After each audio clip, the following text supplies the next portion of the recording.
Hello students, कैसे हैं आप सभी। Today we are going to start new chapter about nuclei and before start this chapter just recall the previous one chapter about atoms. Atoms में हमने देखा था कि बहुत सारी थ्योरीज प्रपोज की गई to explain the structure of atom and to explain the stability of atom. Bohr ने कुछ पॉस्टुलेट्स दिए, रदरफोर्ड के एक्सपेरिमेंट उसमें बहुत बड़ा इंपॉर्टेंट रोल प्ले करता है। तो सबसे पहले हम देखते हैं कि जो एटम है उसकी जो सक्सेसफुल थ्योरी थी उसने क्या कहा था। फर्स्ट उसने पॉइंट बताया था कि जो इलेक्ट्रॉन्स हैं that's are revolving around the nucleus. Nucleus कहाँ प्रेजेंट होगा? एट सेंट्रल कोर, और उस सेंट्रल कोर पे whole mass and charge is suppose to be concentrated. जब न्यूक्लियस के अंदर पूरा मास और चार्ज अगर कंसंट्रेटेड है, it means we have to study about the nucleus. और इस चैप्टर में हमने पढ़ना है न्यूक्लियस के बारे में कि न्यूक्लियस का साइज क्या होगा, उसके अंदर कौन कौन से पार्टिकल्स प्रेजेंट हैं, उसकी स्टडी पे ही हम बहुत सारे कंक्लूजन निकालते हैं। तो फर्स्ट पॉइंट हमने वहाँ पे देखा था कि न्यूक्लियस सेंटर में प्रेजेंट होगा in Bohr theory and electrons in एक्स्टर या सर्कुलर ऑर्बिट्स में यहाँ पर क्या करेंगे? रिवॉल्व करेंगे। ठीक है, ये जो पॉजिटिव साइन है that is due to presence of protons, और हमने माना था कि जो इलेक्ट्रॉन्स हैं उनका चार्ज नेगेटिव होगा, प्रोटॉन का चार्ज पॉजिटिव होगा। इलेक्ट्रॉन्स बाहर है, ठीक है, प्रोटॉन यहाँ पर लाई कर रहा है and number of electrons is equal to number of protons. तो से बहुत ही इंपॉर्टेंट कंक्लूजन निकला था कि atom is electrically neutral. Neutral क्यों है? क्योंकि जितने इलेक्ट्रॉन है उतनी प्रोटॉन है। Negative and positive charge neutralize each other. ठीक है, this is very important postulate by Bohr.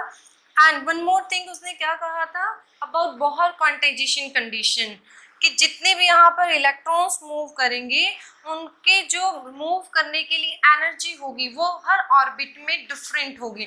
तो हमने एनर्जी लेवल डायग्राम भी स्टडी किया, वो सब आप स्टडी कर चुके हैं। अगर आपने वो वीडियो नहीं देखा है तो फिकर फ्री फिजिक्स में आप एटम्स का डिस्क्रिप्शन देखिए, वहाँ पे प्लेलिस्ट ओपन होगी, वहाँ पर एटम्स के डिफरेंट थ्योरीज के बारे में आपको मिलेगा, Rutherford Bohr's model and energy level diagram, hydrogen का लेवल डायग्राम। तो वहाँ जाकर आप फिर से रिकॉल कर सकते हैं about the structure of atom. चलिए अब हम आते हैं न्यूक्लियाई पर। अब न्यूक्लियाई में देखिए बेटा, फर्स्ट थिंग होती है कि कोई भी मटेरियल है उसके दो कैरेक्टरिस्टिक होते हैं। ठीक है, पहला उसके पास मास होता है, दूसरा उसके पास चार्ज। ये उसके बेसिक कैरेक्टरिस्टिक्स और प्रॉपर्टी हैं।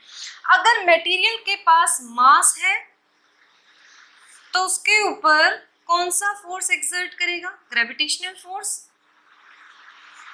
Clear this point? And if this material has charge, अगर उसके पास चार्ज है then electrostatic force comes into role. ठीक है, ये आपके फंडामेंटल फोर्सेस हैं। अगर किसी मटेरियल के पास मास है तो उसके ऊपर एक्सर्ट होता है ग्रेविटेशनल फोर्स, अगर चार्ज है तो इलेक्ट्रोस्टैटिक फोर्स। अब ये पॉइंट कहाँ से हम लिंक करेंगे? न्यूक्लियस। अब न्यूक्लियस के पास पूरे एटम का मास भी है, क्लियर, एंड सेकेंड थिंग उसके पास क्या है? चार्ज भी। यहाँ पर हम बोल रहे हैं है ना, number of protons are there, तो यहाँ पर चार्ज भी है। ठीक, इसका मतलब इस मटेरियल में या इस न्यूक्लियस में ये दोनों कैरेक्टरिस्टिक प्रेजेंट हैं।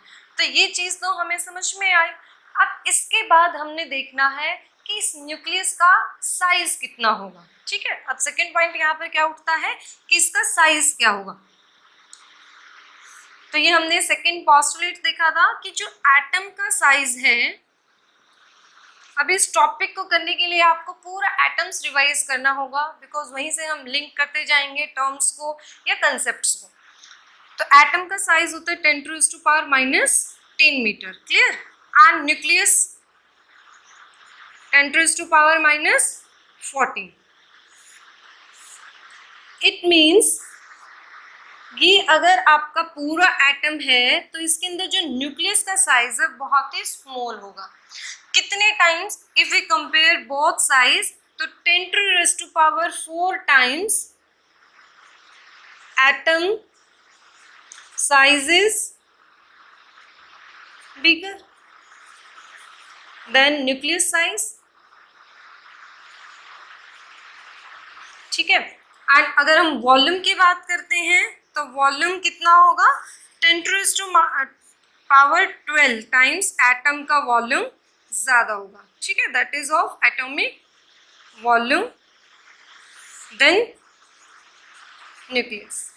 ठीक है, तो ये बात हुई कि साइज हम कंपेयर करते हैं या वॉल्यूम अगर हम कंपेयर करते हैं तो यहाँ से क्या कंक्लूजन निकलता है कि जो न्यूक्लियस है वो बहुत ही छोटा है अगर हम पूरे एटम को देखते हैं, फिर भी हम कहते हैं कि वहाँ पर पूरा मास क्या है, कंसंट्रेटेड है। सेकेंड थिंग, होल चार्ज वहाँ पर कंसंट्रेटेड है। Clear this point. अब यहाँ पर ये जो वेकेंट जगह बची, ठीक है, इसको हम क्या बोलते हैं कि हमारा होल ऑफ द एटम क्या है, एम्प्टी है, उसके पास ये जो स्पेस है ये खाली है। न्यूक्लियस ने सिर्फ छोटा सा स्पेस यहाँ पे ऑक्युपाई किया। ठीक है, अगर हम मेजर करते हैं ये कंप्लीट इसका साइज ऑफ एटम तो ये मिलता है हमें 10⁻⁻10 मीटर। ठीक है, सो this is the comparison between atomic size and nucleus size. Now to measure the size of nucleus we have a unit, ठीक है, जिसको हम क्या बोलते हैं, AMU। ये AMU आपने 9th क्लास में भी पढ़ा होगा। जैसे आप क्वांटिटी को मेज़र करते हैं उसी के अकॉर्डिंग हमें यूनिट को डिज़ाइन करना होता है। ठीक है, अगर आप मास को मेज़र करते हैं तो always we measure in KG, kilogram. अगर आपको बहुत छोटी क्वांटिटी को मेज़र करना है देन हम करते हैं ग्राम में। अब जो आपका साइज है न्यूक्लियस का वो बहुत ही स्मॉल है तो वहाँ पर हम केजी में उसको मेजर नहीं कर सकते। उसके लिए एक नई यूनिट सोची गई और उस यूनिट का नाम है new unit of mass and it is known as AMU। Full form is atomic mass unit. ठीक है, अगर हमें बहुत बड़ा मास मेजर करना होता है हम टन में करते हैं, तो अकॉर्डिंग टू रिक्वायरमेंट हम क्या कर लेते हैं, जो यूनिट्स हैं उनको चेंज कर लेते हैं। तो यहाँ पे जो न्यूक्लियस का साइज है वो स्मॉल है तो केजी में हम उसको मेजर नहीं कर सकते तो हम उसको AMU में करते हैं। बार बार इतना बड़ा लिखने की बजाय हम उसको शॉर्ट में क्या बोल देते हैं, 1U। ठीक है, एंड दिस 1U मेजर करने के लिए सबसे पहले हमने लिया हाइड्रोजन को, हाइड्रोजन का न्यूक्लियस, क्योंकि हाइड्रोजन सबसे छोटा है एलिमेंट। तो अगर हम उसका साइज मेजर करेंगे न्यूक्लियस का तो हमें बता देगा कि जो न्यूक्लियस है उसका मेजरमेंट या साइज कितना है। लेकिन प्रॉब्लम क्या आई, अगर हमने इसको एज ए बेस कंसीडर करते हैं तो प्रॉब्लम ये आती है कि जो हाइड्रोजन है वो अदर एलिमेंट्स के साथ कंपाउंड फॉर्म नहीं करता तो हम इसको रेफरेंस लेके नहीं चल सकते। तो ऐसे ही बाय ट्रायल मेथड अलग अलग एलिमेंट्स को लिया गया एंड उनके न्यूक्लियस के साइज को मेजर किया गया। तो उसके बाद जो मोस्ट फंडामेंटल हमें मिला दैट इज कार्बन। कि कार्बन को चूज किया गया क्योंकि कार्बन की प्रॉपर्टी क्या है कि ये कंपाउंड फॉर्म कर लेता है इजिली विद अदर एलिमेंट्स। तो इसका हमने अलग अलग एटम्स देखे और हमने चूज किया 12C। ठीक है, बहुत सारे कार्बन के एटम्स प्रेजेंट होते हैं 12, 13, 14। तो किसको हमने ऑब्जर्व किया, जो 12C कार्बन है उसको हमने लिया, इसका बेस हमने बनाया and then we compare this. तो 1AU को देखने के लिए हमने कार्बन को जो एटम है, जो न्यूक्लियस है उसका साइज लिया। ठीक है, ये आपका आता है 1.66 and this is it's come out 1.992647 into 10⁻⁻26 kg। Clear. अब हमें एक का चाहिए, ये कितने यहाँ पर 12 है।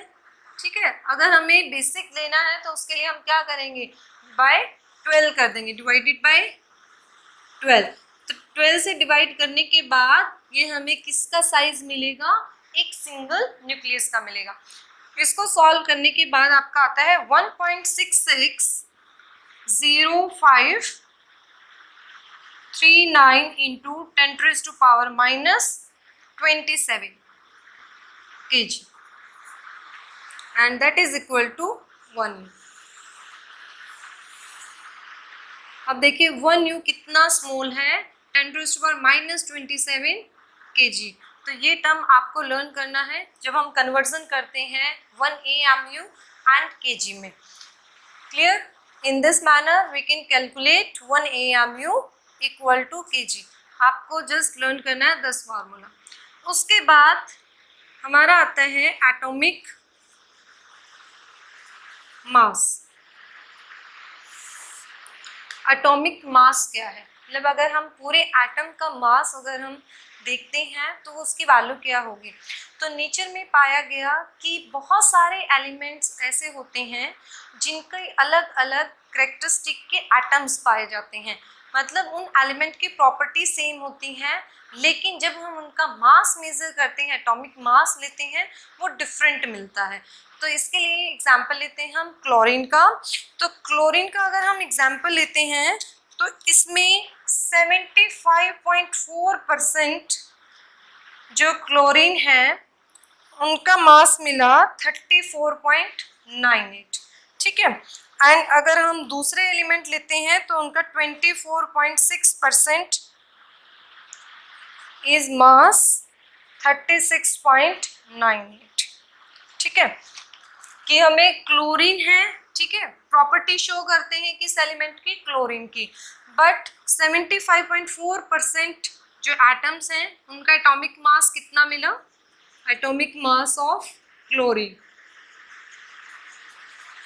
34.98 एंड 24.6 का कितना मिला, 36.98। तो इस प्रॉब्लम को सॉल्व करने के लिए हम क्या लेते हैं, एवरेज लेते हैं कि एवरेज वेटेज कितना होगा। So to calculate average atomic mass of chlorine, we use statistical method. By using method, we solve this 74.4, इसको आप multiply करेंगे इसकी मास के साथ, then plus 24.6 into 36.98 and percent is 100, ठीक है। After solving this we have, it is comes out to be 35.47 and it is equal to this U, average atomic mass of chlorine। तो बहुत सारे एलिमेंट्स नेचर में ऐसे हैं जो अलग अलग परसेंट एटॉमिक मास दिखाते हैं, तो उसको सॉल्व करने के लिए we use statistical method and in this manner we can calculate average atomic mass of any element. यहाँ पे मैंने क्लोरीन का लिया है, ऑक्सीजन, कार्बन, जितने भी एलिमेंट्स हैं, जब उनके एटम्स को हम देखते हैं तो सबका एटॉमिक मास अलग अलग मिलता है। तो उस प्रॉब्लम को सॉल्व करने के लिए we always take average. Now note one point here, atomic mass की जब बात होगी तो यहाँ पर कैसे आया, फ्रैक्शन में आया है 35.47। तो ये जो आपका एवरेज, जब हम वर्ड यूज करेंगे एवरेज, तो ये आपका किस में आएगा, फ्रैक्शन फॉर्म में, fractional form, not in integral form, ठीक है। हमेशा ये डेसिमल में आपको मिलेगा जब भी हम एवरेज की बात करते हैं। You can solve further for oxygen, carbon, nitrogen, जिसमें हम एवरेज वेटेज लेके चलते हैं। Now we consider hydrogen has 3 isotopes, ठीक है। आइसो का मतलब same and tops which has same atomic number but different atomic masses. फिर जो हाइड्रोजन है उसके भी बहुत सारे एटम्स हमें ऐसे मिले जिनका एटॉमिक मास डिफरेंट मिला। फर्स्ट 1.0078 U, ये हमारा क्या है, जो फर्स्ट काइंड का एटॉमिक मास वाला हाइड्रोजन है। ठीक है, इसको हम क्या बोलते हैं, हाइड्रोजन। देन सेकेंड भी हमने देखा, बहुत सारे एटम्स उनको मेजर करके देखा, वो कितना मिला 2.0141 U, and again third kind 3.0160 U। तो इसको हमने नाम दिया ड्यूटेरियम एंड इसको दिया ट्रिटियम। तो इनका अभी भी एटॉमिक नंबर क्या है, 1 है, लेकिन इनकी जो मास हम मेजर करते हैं एटॉमिक मास वो डिफरेंट आए। तो ये आपका नेचर में मिलता है। जो ट्रिटियम है वो हम कैसे ऑब्टेन करते हैं, बाय मिक्सिंग दिस टू। जब हम इनको मिक्स करते हैं, mixing of hydrogen and deuterium, then we have this tritium and this is artificial gas। ये कुछ टाइम के लिए फॉर्म होती है, जैसे ही हमने एक्सपेरिमेंट परफॉर्म किया ये डिस्ट्रॉय हो जाती है, अपने आप वैनिश हो जाती है। ये कुछ ही टाइम के लिए हमें मिलती है, नेचर में हमें ये नहीं मिलती। कैसे हम इसको फॉर्म करते हैं, by mix hydrogen and deuterium. So in case of hydrogen we know that कि हाइड्रोजन के पास कितने इलेक्ट्रॉन है, एक इलेक्ट्रॉन है, ठीक है। तो हाइड्रोजन के पास हमने क्या कंसिडर किया कि हाइड्रोजन हैज ओनली 1 इलेक्ट्रॉन, और एटम क्या होता है, इलेक्ट्रिकली न्यूट्रल। अब दोनों बातें हमने देख ली, तो इससे क्या कंक्लूजन निकलता है कि नंबर ऑफ प्रोटॉन भी कितने होंगे, 1। नंबर ऑफ प्रोटॉन भी कितने हुए, 1 हुए, ठीक है। ये माइनस ई, ये प्लस ई, तो एज ए होल क्या हो गया, एटम इज इलेक्ट्रिकली न्यूट्रल। तो अगर इस इलेक्ट्रॉन को मैं यहाँ से क्या करती हूँ, रिमूव करती हूँ, ठीक है, मैंने कुछ एनर्जी दी हाइड्रोजन एटम को और मैंने वहां से इलेक्ट्रॉन को क्या कर दिया, बाहर निकाल दिया। अब इसके पास इलेक्ट्रॉन नहीं है तो सिर्फ क्या बचा, एक प्रोटॉन। और वो प्रोटॉन कहाँ पर है, न्यूक्लियस के अंदर। तो इस तरीके से आप क्या मेजर कर रहे हैं कि इस न्यूक्लियस का मास कितना होगा, और वो हम किस केस में कर सकते हैं, हाइड्रोजन के केस में, क्योंकि इट कंटेन्स ओनली 1 प्रोटॉन। अगर हम इलेक्ट्रॉन को निकाल दें तो हाइड्रोजन के पास सिर्फ क्या बचता है, एक प्रोटॉन। अब उस प्रोटॉन का अगर हम मास मेजर करते हैं, एटॉमिक मास लेते हैं, दैट इज इक्वल टू किसका जो साइज होगा या मास होगा, न्यूक्लियस का। अब हमारा जो टारगेट था वो क्या था कि जो न्यूक्लियस है उसका साइज हम मेजर करना चाहते हैं, उसके अंदर कितना मास भरा हुआ है हम वो देखना चाहते हैं। तो ऐसे हमने मेजर किया, तो मास ऑफ प्रोटॉन कितना आया, mass of proton is equal to 1.00727 U, and when we convert it into kg तो it is 1.67262 into 10⁻⁻27 kg। तो आप सिर्फ इतनी टर्म आपने देखी है, याद करते हैं हम, लेकिन जो चेंज आता है वो आपका इधर डेसिमल में ही आता है, ये यहाँ तक जो टर्म्स है वो सेम रहती है। तो इसलिए हमें ज़्यादा डेसिमल तक इसको निकालने की ज़रूरत पड़ी in order to compare. MH मतलब जो मास आया हाइड्रोजन का वो कितना आया, 1.00783। तो यहाँ पे देखिए, यहाँ पर थर्ड प्लेस तक वैल्यू सेम है, उसके बाद थोड़ा सा चेंज आया, स्लाइटली चेंज हमें मिलता है। Then ME mass of electron, तो ये जो मेजरमेंट है ये हाइड्रोजन के केस में की गई, because here it is the simplest method to measure the mass of electron, mass of proton and mass of hydrogen atom. तो ये मेजरमेंट की गई। On the basis of this observation we consider mass of proton, हम हमेशा इतना लेके चलते हैं, and mass for electron is 9.1 into 10⁻⁻31 kg। तो आप इनको kg में कन्वर्ट करेंगे और यूज करेंगे इन वैल्यूज को, ठीक है। तो पहले जो हाइड्रोजन का केस लिया गया उसमें सिर्फ हमें पता था कि प्रोटॉन होता है, इलेक्ट्रॉन होता है, हमें न्यूट्रॉन के बारे में कोई भी आइडिया नहीं था। उसके बाद ये जो क्वेश्चन है कहाँ से अराइज हुआ कि न्यूक्लियस के अंदर प्रोटॉन के अलावा कुछ और पार्टिकल्स भी प्रेजेंट हैं। जब रदरफोर्ड ने एक्सपेरिमेंट किया था तो वहाँ पर अल्फा पार्टिकल्स उसने गोल्ड फॉइल पे स्ट्राइक किए थे, क्लियर। तो अल्फा पार्टिकल एक्चुअली होते क्या हैं कि अल्फा पार्टिकल निकलते हैं रेडियो एक्टिव एलिमेंट से, और रेडियो एक्टिव एलिमेंट्स क्या होते हैं, जिनके अंदर से रेडिएशन स्पॉन्टेनियसली निकलती रहती हैं, ठीक है। स्पॉन्टेनियसली मतलब अपने आप, without giving any external agency और फोर्स। तो ऐसे एलिमेंट भी हमारे नेचर में प्रेजेंट हैं, लाइक रेडियम, यूरेनियम, जिनके अंदर से कंटिन्यूस रेडिएशन निकलती रहती है, तो वहां से क्या निकले, अल्फा पार्टिकल्स निकले। और ये जो अल्फा पार्टिकल हैं इनको मेजर किया गया तो देखा गया इनके पास चार्ज है 2 times of hydrogen and mass is 4 times of hydrogen atom, ठीक है, charge is 2 times of charge of H atom and mass is 4 times of mass of H atom। तो हम इस तरीके से कंपेयर कर सकते हैं यू की फॉर्म में, बिकॉज हमने हाइड्रोजन के लिए निकाल लिया है। अब जितने ज़्यादा एटम्स होंगे हम उससे मल्टीप्लाई करते जाएंगे। अगर आप ऑक्सीजन की बात करते हैं तो 8U, कार्बन के लिए 12U, ऐसे ही हम क्या कर सकते हैं, फर्दर किसी भी एलिमेंट के लिए मेजर कर सकते हैं उसका charge and mass in terms of hydrogen, hydrogen के एलिमेंट से कंपेयर करके। तो हमने अल्फा पार्टिकल्स को कंपेयर किया इन केस ऑफ चार्ज कि ये 2 टाइम्स है H, तो इसका चार्ज कितना हुआ बेटा, +2E, ठीक है, एंड मास कितना हुआ, 4 टाइम्स।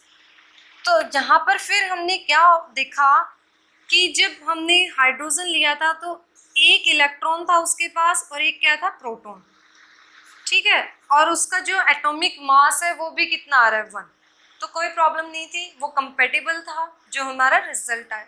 लेकिन इस केस में अब चार्ज देखिए कितना, +2E, तो नंबर ऑफ इलेक्ट्रॉन कितने, 2। अब नंबर ऑफ इलेक्ट्रॉन 2 है तो नंबर ऑफ प्रोटॉन भी कितने होंगे, 2 होंगे, लेकिन मास जब मेजर किया तो वो कितना आ रहा है, 4 टाइम्स। इट मीन्स यहाँ पर प्रोटॉन के अलावा कुछ और पार्टिकल्स भी प्रेजेंट हैं जिन्होंने कुछ मास दिया और फिर वो जो मास है वो 4 टाइम्स हुआ H एटम के। क्लियर दिस पॉइंट, फिर से सुनिए, हाइड्रोजन में क्या था, एक प्रोटॉन एक इलेक्ट्रॉन, क्लियर। अगर आप मास मेजर करते हैं तो वो भी कितना आया, 1U के, तो वहां पर वो चीज क्या थी, सेटिस्फाई कर रही थी, ठीक है। लेकिन जब हमने अल्फा पार्टिकल का केस देखा तो चार्ज कितना आ रहा है, 2E, बट मास कितना है, 4U। लेकिन जब हम इसको कंपेयर कर रहे थे मास के साथ तो हमारा सेम आ रहा था, लेकिन यहाँ पर कुछ रिजल्ट क्या मिला, मिसिंग मिला। तो चैडविक ने नए कुछ पार्टिकल्स के बारे में बताया, इंट्रोड्यूस किया, that is known as neutron. तो उसने कहा कि जो न्यूट्रॉन है वो कैसा है, न्यूट्रल है, उसके ऊपर कोई चार्ज नहीं है, लेकिन यस उसके ऊपर मास होगा, और वो मास किसके कंपैरेबल होता है, प्रोटॉन की। अब यहाँ पर प्रोटॉन और न्यूट्रॉन दोनों मिलके क्या देंगे, मास देंगे, लेकिन चार्ज सिर्फ किसके पास है, proton. If this is +2E then -2E, तो एटम इज इलेक्ट्रिकली न्यूट्रल। और जब हम मास मेजर कर रहे हैं तो ये दोनों मिलके क्या दे रहे हैं, अपना अपना मास दे रहे हैं, that gives the total nuclear size और we can say nuclear mass. तो ये प्रॉब्लम सॉल्व की किसने, न्यूट्रॉन। न्यूट्रॉन के इंट्रोड्यूस होने पर जो अल्फा पार्टिकल्स के जो मास में एंड चार्ज में क्या आ रहा था, इनकम्पैटिबिलिटी आ रही थी, उसको डिस्कवर किया चैडविक ने, neutron, and this neutrons are elementary particles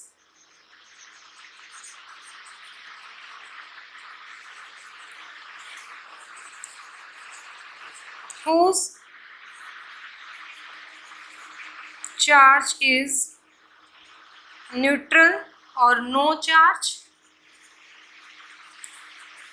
and mass of neutron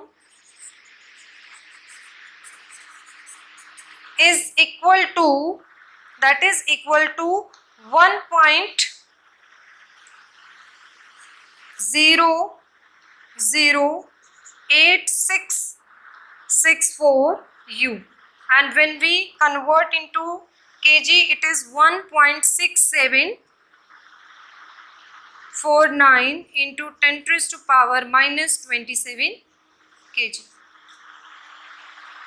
Clear? Now if we compare mass of neutron and mass of proton, it is 1.008 1.00727, ठीक है, 1.6749 and here it is 26.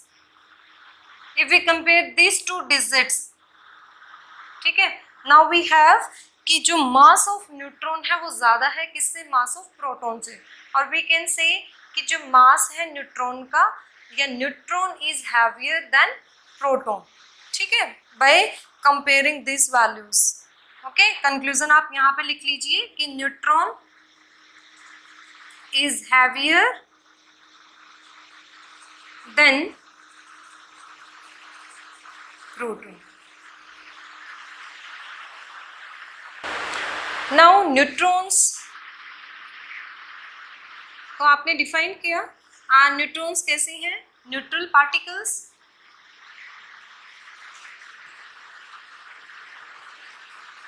ठीक है, तो एक जो सबसे बड़ी बात है न्यूट्रॉन्स के बारे में, that are unstable in nature.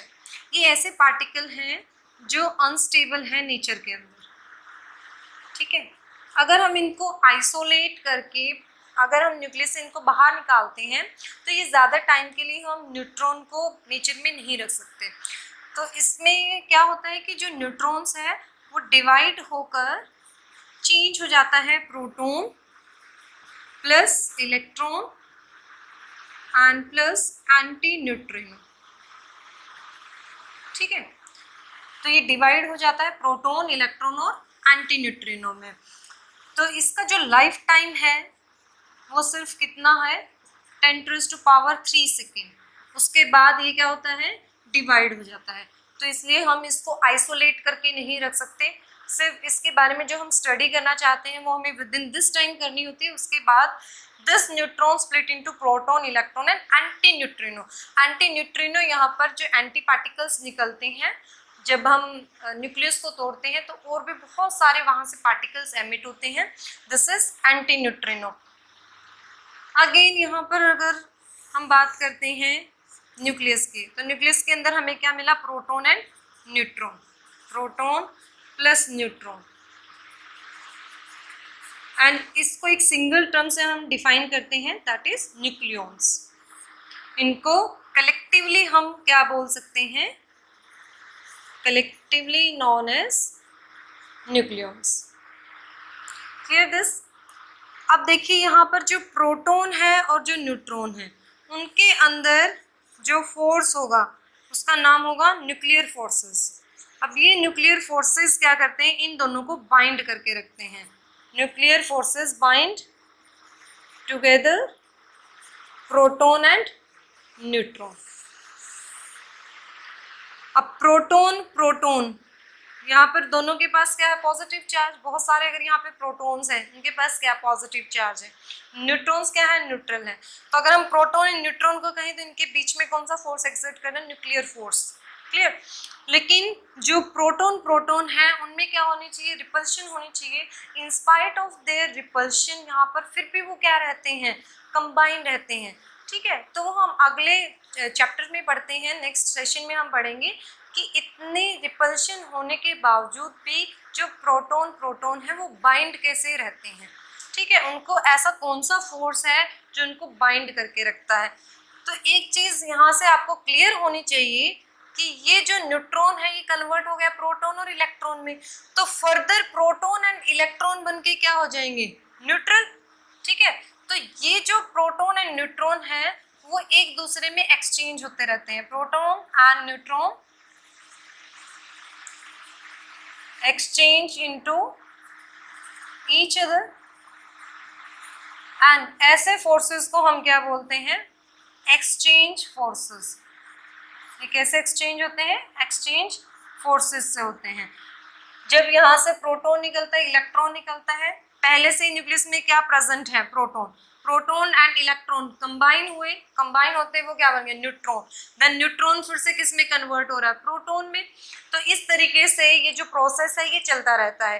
Proton neutron में चेंज हो रहा है, न्यूट्रॉन प्रोटॉन में चेंज हो रहा है। और इस एक्सचेंज को हम क्या नाम दे रहे हैं कि ये जो हो रहा है exchange, that is due to exchange forces and this forces are very strong. So this is about proton and neutron theory, कि कैसे न्यूक्लियस के अंदर वो रहते हैं, उनके चार्ज क्या होंगे, मास क्या होते हैं उनके, and neutron is heavier than proton. Now to study nuclei we have to know some basic terms. First term is atomic number. and it is represented by Z, and it is equal to number of protons or also equal to number of electrons. Clear? अगर हम देखना चाहते हैं charge on electron, तो number of electrons जितने होंगे Z, और एक के ऊपर चार्ज कितना है -e, तो चार्ज अगर आपको देखना है इलेक्ट्रॉन पे तो आप कैसे लिखेंगे -ZE if charge on proton it is +ZE. Clear? Now second thing is atomic mass number. Atomic mass हमने देखा कि एटॉमिक मास हम कैसे कैलकुलेट करते हैं, and here is atomic mass number. Generally बच्चे बहुत कंफ्यूज रहते हैं जब atomic mass and atomic mass number की बात होती है. तो यहाँ पर जब बेटा नंबर की बात हो रही हो, इसका मतलब यहाँ पर एक सिंगल नंबर से आप उसको डिनोट कर रहे हैं.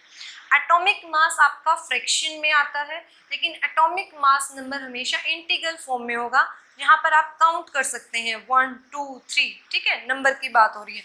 तो यहाँ पर ये जो नंबर है आप कैसे कैलकुलेट करेंगे कि प्रोटॉन एंड न्यूट्रॉन, ठीक है, ये विद इन न्यूक्लियस है, विद इन न्यूक्लियस बाउंड है, और आपको क्या देखना है, उनका एटॉमिक मास नंबर देखना है.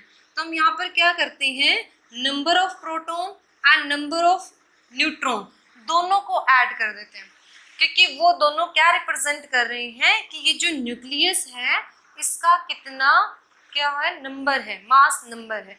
तो इसको हमने कैसे रिप्रेजेंट करना है, number of protons plus number of neutrons. ठीक है, अब नंबर ऑफ न्यूट्रॉन्स को आप रिप्रेजेंट करेंगे कैपिटल एन से. प्रोटॉन को हमने किससे किया था, P, so P plus N give you atomic mass number and it is represented by capital A. ठीक है, ये नोटेशन आपको लर्न रखनी है, Z and that is A. Third आता है कि सिंबॉलिक प्रेजेंटेशन आप कैसे करेंगे किसी भी एलिमेंट का सिंबॉलिक रिप्रेजेंटेशन. तो here I take example of gold. मैंने गोल्ड का एग्जाम्पल लिया है. तो गोल्ड में AU, इससे आप सिंबल लिखते हैं, and this is like this. ठीक है, अब जो गोल्ड है उसका सिंबल हमने क्या लिखा है, AU, ओरस. ठीक है, ऐसे ही हमने सभी एलिमेंट्स के सिंबल बनाए हुए हैं. उनको रिप्रेजेंट करने के लिए हम पूरा नाम नहीं लिखते, जस्ट हम एक सिंबल से उसको रिप्रेजेंट कर देते हैं. तो यहाँ पर मैंने लिखा 79 और यहाँ पे लिखा मैंने 197. तो generally we represent X by element. This is A and that is Z. अब A and Z क्या है, A क्या है यहाँ पर atomic mass number, and Z क्या है, दिस इज. तो एक चीज और है, यहाँ पर एटॉमिक मास नंबर है वो इंटीग्रल फॉर्म में आएंगे, इंटीग्रल फॉर्म. एंड एटॉमिक मास किस में आए थे, आपके फ्रैक्शन में आए थे. ठीक है, प्लीज इसको याद रखिए, इन दोनों चीजों को कंफ्यूज होने की जरूरत नहीं है. तो यहाँ पर ये जो 197 है ये किसको रिप्रेजेंट कर रहा है बेटा, एटॉमिक मास नंबर को. And atomic mass number, number of proton plus number of neutrons. And Z is atomic number, and this atomic number is equal to number of proton और either number of electrons.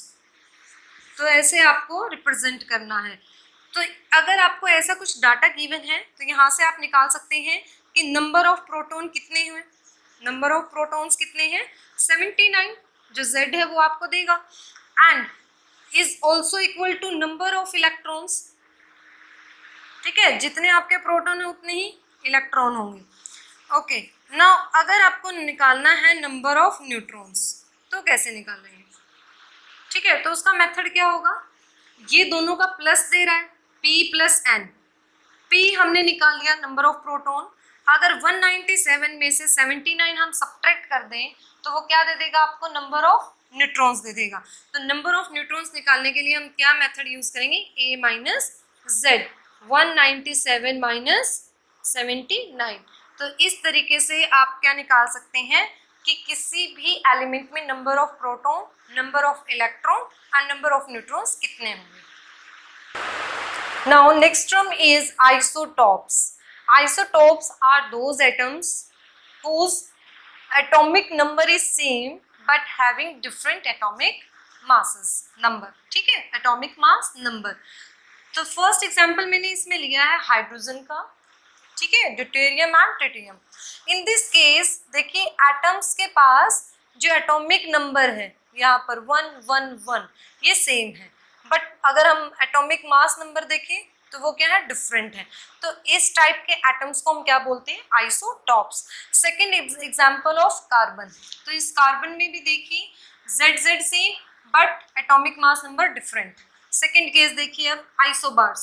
Isobar ऐसे atoms होंगे जिनके अंदर atomic mass number same रहेगा लेकिन atomic number क्या हो गया है, चेंज हो गया। तो इसमें एग्जांपल मैंने लिया हाइड्रोजन एंड हीलियम के केस में। In this case atomic mass number is same but this atomic number is different. Clear, this type known as, जैसे टाइप के जो एलिमेंट्स हैं उनको हम क्या बोलते हैं, आइसोबार। थर्ड आता है आपका आइसोटोन्स। आइसोटोन में जिसके अंदर सेम न्यूट्रॉन होंगे और न्यूट्रॉन को हम किससे रिप्रेजेंट करे थे, कैपिटल एन से, लेकिन ए एंड जेड क्या होंगे, डिफरेंट होंगे। तो यहाँ पर जो क्वेश्चन है वो कैसे आएगा कि आपको एलिमेंट्स गिवन होंगे डिफरेंट, आपको उसमें से चूज करना है कि आइसोटोन्स कौन है, आइसोबार्स क्या है और आइसोटोन्स क्या है। तो इन this case this is mercury Hg and Au is gold. तो आपको क्या निकालना है, न्यूट्रॉन, और न्यूट्रॉन कैसे आना चाहिए, सेम नंबर। तो यहाँ पे न्यूट्रॉन निकालने का तरीका आपको अभी बताया, कितना आएगा, दोनों को सब्ट्रैक्ट करिए, a माइनस जेड, तो कितना आया 180। In this case also n equal to 80. If this number is same in both cases, we can say this mercury and gold कैसे हैं, ये isotones हैं। Now next topic is size of nucleus। ठीक है, हमें घूम फिर के फिर से क्या निकालना है, न्यूक्लियस का साइज निकालना है। एंड साइज निकालने के लिए अभी तक जितना हमने पढ़ा वहाँ से बस एक ही कंक्लूजन आया कि जो आपका न्यूक्लियर का साइज है वो किसके ऊपर डिपेंड कर रहा है, प्रोटॉन प्लस न्यूट्रॉन। ठीक है, क्योंकि न्यूक्लियस के अंदर क्या प्रेजेंट है, प्रोटॉन और न्यूट्रॉन। अगर हम उन दोनों के बारे में स्टडी कर लें, उन दोनों को कंबाइन कर दें तो हम क्या निकाल सकते हैं, न्यूक्लियस का साइज निकाल सकते हैं। ठीक है, तो size of nucleus due to proton plus neutron. ठीक है, अब एक फॉर्मूला आप पढ़ते हैं डेंसिटी का, and density is mass per unit volume. Mass is an volume. अगर हम वॉल्यूम की बात करें तो एटम को हम क्या कंसिडर करते हैं, spherical. Nucleus is also spherical. अगर हम स्फेरिकल का वॉल्यूम लेते हैं तो कितना आता है, 4/3 pi r cube, and density is represented by rho. So we can write this like this. ठीक है, साइज निकालना है तो इट मीन्स आपको रेडियस निकालना है, ये जो न्यूक्लियस है इसका रेडियस कितना होगा। फॉर दिस R3, ठीक है, 3m and this is 4 pi rho. If इसको पावर को उधर लेके जाइए, 4 pi rho and it is 1/3। Again this 4 pi, this row, this is constant values, 3 constant m। अब जो मास है वो मास किसका होगा, इस न्यूक्लियस का mass, nucleus mass is m, and nucleus के अंदर क्या प्रेजेंट है, प्रोटॉन प्लस न्यूट्रॉन। एंड जब हम number of proton and neutron को ऐड करते हैं तो किससे रिप्रेजेंट करते हैं, a से। तो हम इस m को किससे रिप्लेस कर सकते हैं, a के साथ, 3a 4 pi rho and this is 1/3। Now this all are constant, और इन सब कांस्टेंट को हम किससे रिप्रेजेंट कर सकते हैं, r नोट से, another constant a 1/3। So this r is r note a 1/3। So in this manner we can calculate size of nucleus by taking 1/3 of this E. अगर आपको A गिवन हो, ठीक है, एटॉमिक मास नंबर गिवन हो, तो आपको उसका 1/3 करके क्या पता चल जाएगा, रेडियस पता चल जाएगा। किसी भी एलिमेंट के अगर न्यूक्लियस का साइज आपको निकालना है तो आपको फर्स्ट ऑफ ऑल उसका क्या पता होना चाहिए, एटॉमिक मास नंबर पता होना चाहिए। अब प्रॉब्लम है कि जो ये R0 है ये कांस्टेंट है, अब इसकी वैल्यू हमें पता होनी चाहिए, जो एक कांस्टेंट वैल्यू है। तो R0 की जो वैल्यू है वो कैलकुलेट की गई, can be calculated by taking distance of closest approach. ठीक है, ये ऑलरेडी हम डिस्कस कर चुके हैं जब हमने एटम चैप्टर किया था कि डिस्टेंस ऑफ क्लोजेस्ट अप्रोच क्या है। उसके अंदर न्यूक्लियस के पास जब हम अल्फा पार्टिकल को स्ट्राइक करवाते हैं तो न्यूक्लियस पे कैसा चार्ज है, पॉजिटिव। गोल्ड फॉइल जो हमने ली था उसका हमने लिया था चार्ज प्लस ZE, ठीक है, और वो हमने किसके लिया था, गोल्ड का, तो उसका Z कितना लेते हैं हम, 79, तो प्लस 79E उसका चार्ज हो गया। ओके, अगेन अल्फा पार्टिकल जो हम उसके ऊपर स्ट्राइक करवा रहे हैं उसका चार्ज प्लस 2E, दोनों कैसे हैं, पॉजिटिव पॉजिटिव। तो ड्यू टू कोलम्बियन रिपल्शन, वहाँ पे क्या होते हैं, कोलम्ब्स लॉ से हम क्या देखते हैं कि उन दोनों के ऊपर जो फोर्स एक्ट हुआ वो कैसा हुआ, रिपल्सिव फोर्स हुआ। उस रिपल्सिव फोर्स की वजह से न्यूक्लियस के पास ऐसे रे जाती है, ठीक है, उसको पेनिट्रेट नहीं कर पाती, और जैसे ही ये इसको अप्रोच करती है लाइक दिस, तो इतनी ज़्यादा रिपल्शन होती है कि ये अपने पाथ को क्या कर लेती है, रिट्रेस कर लेती है। तो ये जो डिस्टेंस ऑफ क्लोजेस्ट अप्रोच है कि कितना क्लोज अल्फा पार्टिकल गया, तो वो आइडिया लेके हम किसके वैल्यू को यहाँ पर कैलकुलेट कर सकते हैं, R0 की वैल्यू को। तो जब एक्सपेरिमेंट किया गया तो R0 की वैल्यू मिली हमें, R0 इज 1.2 इंटू 10⁻⁻15 मीटर। तो ये R0 वैल्यू आपको लर्न करनी है, ये एज इट इज हम न्यूमेरिकल्स में यूज करेंगे, क्लियर। एंड ये किस ऑर्डर में है, न्यूक्लियर साइज के ऑर्डर में, न्यूक्लियर डायमेंशंस, तो हम इसको फर्मी से भी डिनोट करते हैं। तो R0 is equal to 1.2 Fermi. जितने भी न्यूक्लियर डायमेंशंस हैं उनकी यूनिट क्या होगी, फर्मी होगी। 10⁻⁻15 को आप क्या रिप्लेस कर सकते हैं by fermi. So in this manner we calculate the size of nucleus R, and this last formula is very important, R is equal to R0 A 1/3. Okay, if I want to calculate size of hydrogen, ठीक है, आपको hydrogen की nucleus का करना है, तो उसका A कितना है, 1, तो उसकी पावर 1/3, तो R किसके इक्वल है, R0। इट मीन्स जो न्यूक्लियस है हाइड्रोजन एटम का वो सबसे स्मॉल है और उसकी वैल्यू कितनी होगी, 1.2 फर्मी होगी। अगर हम हीलियम के लिए कैलकुलेट करेंगे, ऑक्सीजन, कार्बन, तो सबके केस में ए की वैल्यू पुट करिए, उसके आप पावर लीजिए 1/3, put the value for R0 and calculate R। Now next topic is nuclear density, कि जो न्यूक्लियस है वो कितना डेंस है वो हमें चेकआउट करना है। Now raw nucleus density is mass per unit volume. If we want to calculate nuclear density, then take up mass of nucleus divided by volume of nucleus. As we know, mass of nucleus m into A is the atomic number. अगर हम उसको m से multiply कर दें, that give the total mass of nucleus.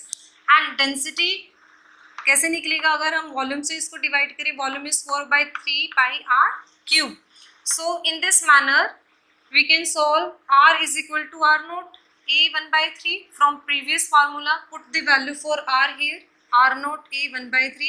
Solve this, we have 3m 4 pi R0 cube. Now see this 4 pi R0 3, this all are constant m. अगर हम m देखें तो वो भी क्या होगा, एक प्रोटॉन एंड न्यूट्रॉन के केस में अगर हम देखें तो वो भी क्या है, कांस्टेंट वैल्यू है, ठीक है। तो यहाँ से हमें क्या पता चल रहा है कि ये सभी वैल्यूज क्या हैं, कांस्टेंट वैल्यू है। सो nuclear density is independent of mass number A, कि जो डेंसिटी है न्यूक्लियस की वो ए पे डिपेंड नहीं करती। ए क्या है, वेरिएबल है, जैसे एलिमेंट्स चेंज होंगे उनका ए भी क्या हो रहा है, चेंज हो रहा है, तो उसके अकॉर्डिंग जो वैल्यूज हैं न्यूक्लियर डेंसिटी की वो डिफरेंट आनी थी, लेकिन ये ए पे डिपेंड नहीं करता, तो इसके वैल्यू हमेशा न्यूक्लियर डेंसिटी की क्या रहेगी, constant, and this value is 2.30 into 10⁻17 kg/m³ by adding all, sorry, by putting all the values 3 mass यहाँ पे आप पुट करेंगे for proton 4 pi r naught की वैल्यू 1.2 फर्मी मीटर, वो आप पुट करेंगे, तो यहाँ पे इसको सॉल्व करने के बाद वी हैव 2.30 into 10⁻17, तो ये वैल्यूज आपको डायरेक्ट लर्न करनी है, no need to derive it, और पुट करके आप इसको कैलकुलेट करेंगे तो ये वैल्यू आपको मिलती है, and please memorise this value, ठीक है। अब ये जो ऑर्डर है 10⁻17, ठीक है, ये बहुत बड़ी वैल्यू है, इट मीन्स जो न्यूक्लियस है वो बहुत डेंस है, क्लियर, उसके अंदर जो प्रोटॉन एंड न्यूट्रॉन है वो क्या है, मतलब बिल्कुल क्लोज है, ठीक है, बाइंड है एक दूसरे के साथ और रैपिडली क्या हो रहे हैं, चेंज हो रहे हैं, सो आपका जो न्यूक्लियस है वो हैवी है। लेकिन अगर हम एग्जाम्पल लेते हैं, इफ आई से दिस नोटबुक, ठीक है, इसके अंदर भी बहुत सारे एटम्स हैं, न्यूक्लियस होंगे, तो अगर एक न्यूक्लियस का जो डेंसिटी है 10⁻17 है, तो ये बुक क्या होनी चाहिए थी, बहुत हैवी होनी चाहिए थी, बट ऐसा नहीं, ये लाइट है, तो यहाँ पे हम कुछ और देख रहे हैं, ठीक है, रियल वर्ल्ड में हमें कुछ और ऑब्जर्वेशन मिल रही है, तो इसका रीज़न क्या है, इसका रीज़न ये है कि जो न्यूक्लियस है वो छोटी सी जगह में है, ओके, और जो एटम का साइज है वो उससे बहुत बड़ा है, अगर हम कंपेयर करते हैं न्यूक्लियस को और एटम को, ठीक, जब दूसरा एटम आएगा तो जो दोनों का जो वैकेंट स्पेस है उसकी वजह से जो न्यूक्लियस एंड न्यूक्लियस है उनके बीच में बहुत डिस्टेंस हो जाता है, और उस डिस्टेंस की वजह से ये ज़्यादा हैवी नहीं हो पाता कोई भी अगर हम मटेरियल लेते हैं, लेकिन जब हम कैलकुलेट करते हैं फॉर वो न्यूक्लियस तो वो इतना डेंसिटी कंटेन करता है। Now it is clear to you. Now next topic, which is very important topic, mass energy equivalence.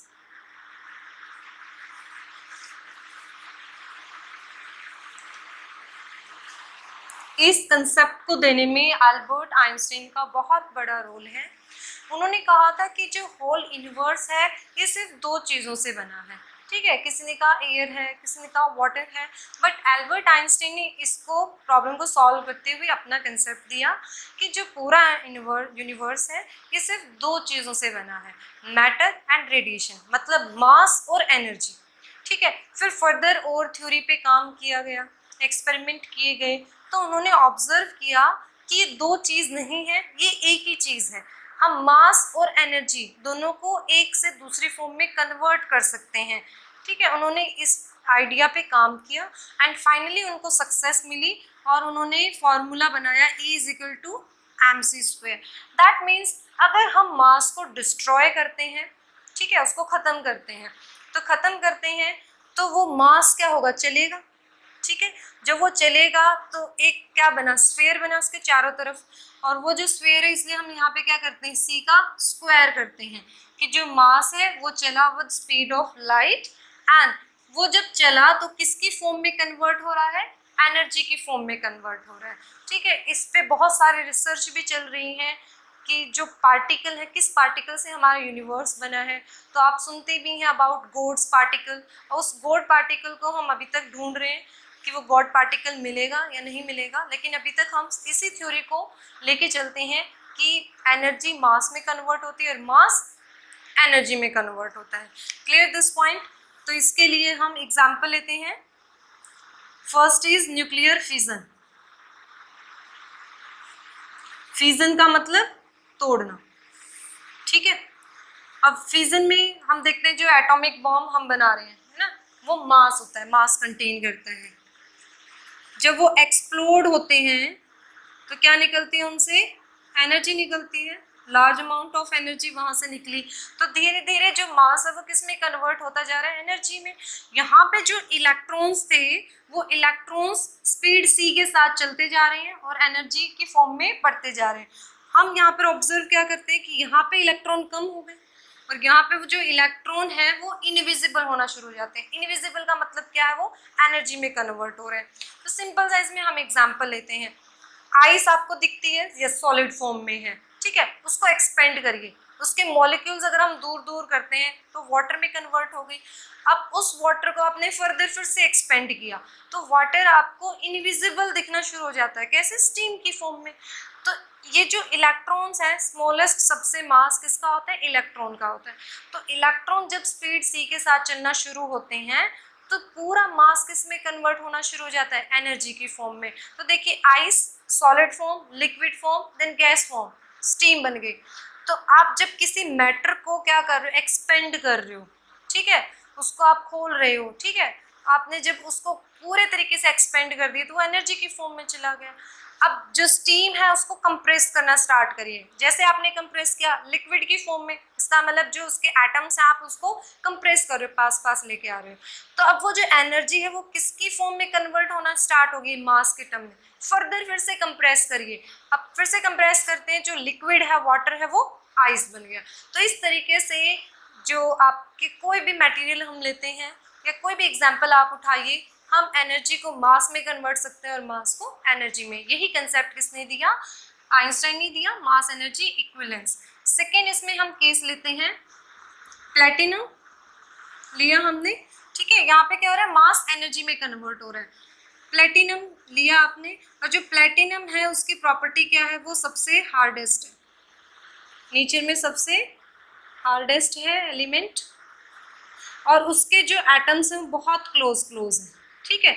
यहाँ पे हमने इसके ऊपर रेडिएशन दी, ठीक है, सन रेज या फिर कोई भी रेडिएशन जो वेव की फॉर्म में आ रही है और आके इस पे स्ट्राइक करती है। अब इसके पास क्या है, एनर्जी ज़्यादा है, तो ये क्या है, हाईली एनर्जेटिक। अब ये जो रेज हैं जब इन एटम्स पे जाके स्ट्राइक करती हैं तो ये क्या कर लेते हैं, एटम्स बिल्कुल क्लोज है तो उसको ट्रैप कर लेते हैं। तो हमने फिर से इसका मास मेजर किया तो हमने ऑब्जर्व किया कि पहले से हैवी हो गया है।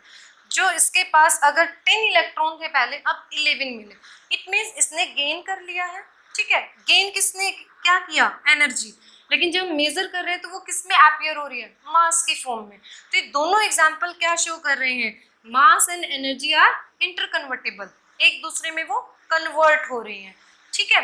तो यहाँ पे हम प्रूव करते हैं दिस कि mass convert into energy and energy is convert into mass. अब ये जो एनर्जी है और जो मास है, ठीक है, इनकी यूनिट्स अलग अलग होती हैं। एनर्जी को मेजर करते हैं जूल में, मास को मेजर करते हैं हम केजी में।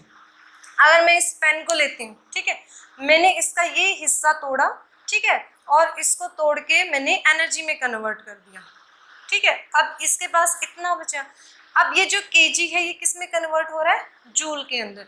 तो उसके लिए हम एक कन्वर्जन बनाते हैं कि सो दैट कन्वीनियंट हो इनको चेंज करना। तो see E is equal to M। अब M हम किसका लेंगे, यहाँ पर जो भी मास हमें कन्वर्ट करना है, ठीक है। अगर हम केस लेते हैं हाइड्रोजन का तो हम क्या पुट करेंगे, यहाँ पे 1 पुट करेंगे इंटू 3 × 10⁻⁸ C की value, C is speed of light, ठीक है, हुज वैल्यू इज 3 × 10⁸ मीटर पर सेकेंड। अब मुझे 1 kg मास को कन्वर्ट करना है एनर्जी में, 1 kg मास को, तो वो कितने में कन्वर्ट होगा, तो पुट करिए यहाँ पे 1 kg इंटू 10, तो वो एनर्जी की फॉर्म में आ गया। अब सबसे छोटी यूनिट क्या है, जब हम न्यूक्लियर साइज की बात कर रहे हैं, उनको मेजर कर रहे हैं एटॉमिक मास को, AMU है ना। तो अब आपको कन्वर्ट करना है, convert 1 AMU into energy. Very good question, ठीक है, 1 AMU को आपको कन्वर्ट करना है एनर्जी के अंदर। तो 1 AMU में कितने kg होते हैं, 1.66 × 10⁻⁻27 kg and into C square 3 × 10⁸ the square, okay. और एनर्जी में कन्वर्ट हो गया तो यूनिट क्या आई, जूल। फर्दर इसको सॉल्व करिए, 1.66 × 10⁻⁻27 एंड दिस इज 9 × 10⁻16। अब इसको इलेक्ट्रॉन वोल्ट की कन्वर्ट करना है आपको। जब भी हम इलेक्ट्रॉन के साथ डील करते हैं तो हम एनर्जी को कन्वर्ट करते हैं इलेक्ट्रॉन वोल्ट में। तो मास जब कन्वर्ट हो रहा है तो इलेक्ट्रॉन सबसे छोटा है, उसको तोड़ना इजी है, तो हम डील करते हैं फिर इलेक्ट्रॉन वोल्ट यूनिट में। तो इसको जूल से इलेक्ट्रॉन वोल्ट में कन्वर्ट करने के लिए आप क्या करेंगे, divide by 1.6 into 10⁻⁹ after solving this we have 931.5। ठीक है, जो इसमें वैल्यूज आएंगे उनको एडजस्ट करिए, एंड मेगा इलेक्ट्रॉन वोल्ट, ये डेसिमल में आएगा, इसको रीअरेंज करने से we can convert electron volt into mega electron volt. So in this way we can convert energy, mass into energy, and for conversion we use this formula. So this is all about size of a nucleus, उसकी density क्या होगी, ठीक है, mass energy equivalence के साथ आप कैसे deal करेंगे.